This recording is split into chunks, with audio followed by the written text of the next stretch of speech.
আসসালামু আলাইকুম, সবাই কেমন আছেন? আশা করি সবাই ভালো আছেন।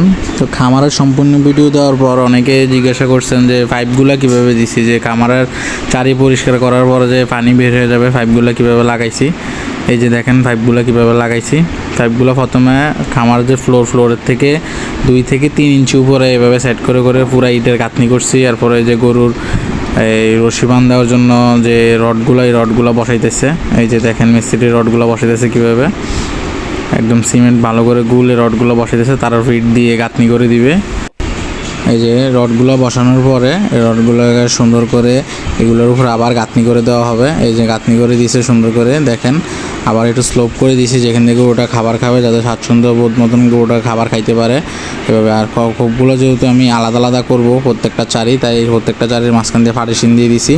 আর ওই যে রডটার মধ্যে পলিথিন ফেঁসাই দিছি, যখন ডালাই করব তখন এই পলিথিনের কারণে ফাইবার যে মুখটা রাখছি এই মুখটা খালি থাকবে।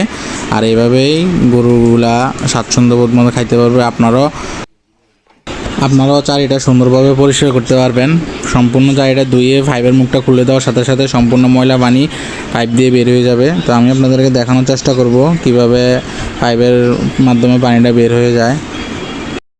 এই যে দেখেন আমার সম্পূর্ণ সেটটা রেডি হওয়ার পরের ভিডিও, এটা নতুন ভিডিও। এই যে খামারের সবগুলো ময়লা ভালোভাবে পরিষ্কার করে যখন পানি দিলাম, পানি দেওয়ার পরে যখন মুখটা খুলে দিব, খুলে দেওয়ার সাথে সাথে সম্পূর্ণ পানি এখান দিয়ে বের হয়ে চলে যাবে। এই যে দেখেন পানিটা, এই যে মুখটা খুলে দেওয়ার সাথে সাথে সম্পূর্ণ পানিটা এখান দিয়ে বেরিয়ে চলে যাচ্ছে। এই যে চারি একবারে পরিষ্কার।